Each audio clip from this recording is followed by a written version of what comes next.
देश भर के कई राज्यों में चल रहे राजनीतिक घटनाक्रम को लेकर शिवसेना ने बीजेपी पर निशाना साधा है। शिवसेना ने अपने मुखपत्र सामना के जरिए बीजेपी की कड़ी आलोचना की है। उद्धव ठाकरे की पार्टी ने ऑपरेशन लोटस की तुलना आतंकवादी संगठन अलकायदा से की है, साथ ही बीजेपी को आतंकवाद से जोड़ा है। शिवसेना ने ऐसे आरोपों के लिए हाल के सियासी घटनाक्रमों का सहारा लिया।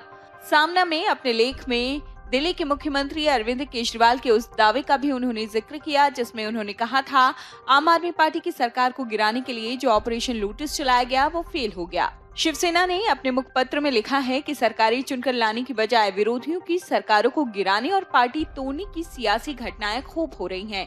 इस वजह से विष्णु का पसंदीदा फूल कमल बदनाम हो गया है। ऑपरेशन लोटस अलकायदा की तरह दहशतवादी शब्द बन गया है। शिवसेना का कहना है कि दिल्ली की सरकार को गिराने के लिए शुरू किया गया ऑपरेशन लोटस फेल हो गया। इससे बीजेपी की पोल खुल गई। सामना में बिहार का भी जिक्र है, जहां हाल ही में सरकारें बदली हैं। साथ ही ये भी कहा गया है कि तेलंगाना के मुख्यमंत्री केसी चंद्रशेखर राव ने अमित शाह को खुली चुनौती दी कि ईडी, सीबीआई ये सब लगाकर मेरी सरकार गिराकर दिखाओ।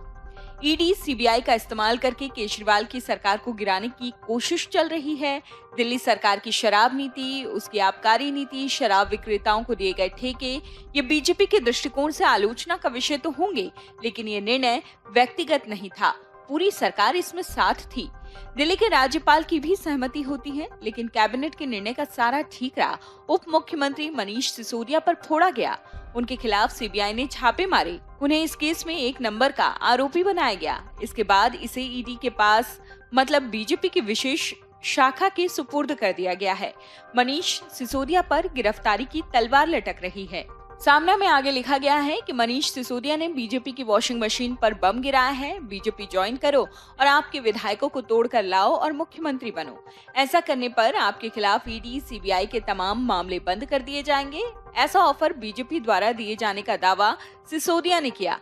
आम आदमी पार्टी के विधायकों को तोड़ने के लिए 20-20 करोड़ रुपयों का ऑफर दिए जाने का आरोप तो खुद मुख्यमंत्री अरविंद केजरीवाल ने ही लगाया। इसलिए ऑपरेशन लोटस लोकतंत्र और आजादी के लिए कितना घातक है, ये घिनौने ढंग से सामने आया है।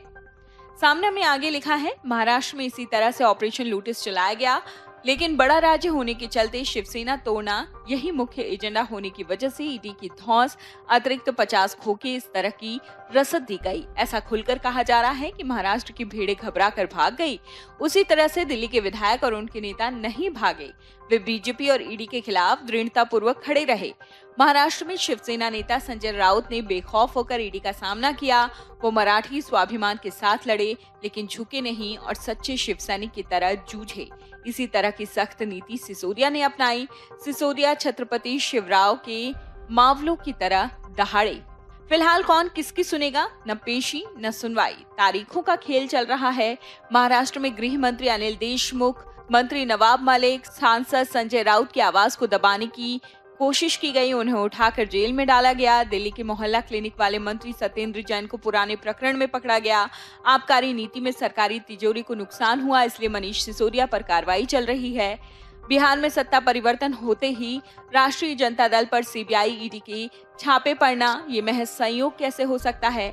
परंतु तेजस्वी यादव ने सीधे कहा, महाराष्ट्र में जो हुआ बिहार में नहीं होगा। बिहार डरेगा नहीं, जो डरपोक हैं उन्हें ईडी, सीबीआई का डर दिखाओ।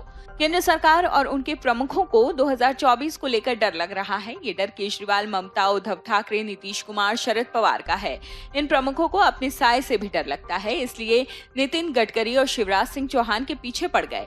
ऐसा लगता है इतना बड़ा बहुमत होने के बावजूद इन लोगों को डर क्यों लगता है? इसका एक ही उत्तर है, उनका बहुमत पवित्र नहीं है, वो चुराया गया है। Video desk amarujala.com। डाउनलोड करें अमर उजाला ऐप और पाएं खबरें लगातार। अगर आप ये वीडियो YouTube पर देख रहे हैं तो हमारे चैनल को सब्सक्राइब करें और बेल आइकन को दबाना ना भूलें। अगर आप Facebook पर ये वीडियो देख रहे हैं तो हमारे पेज को लाइक करें।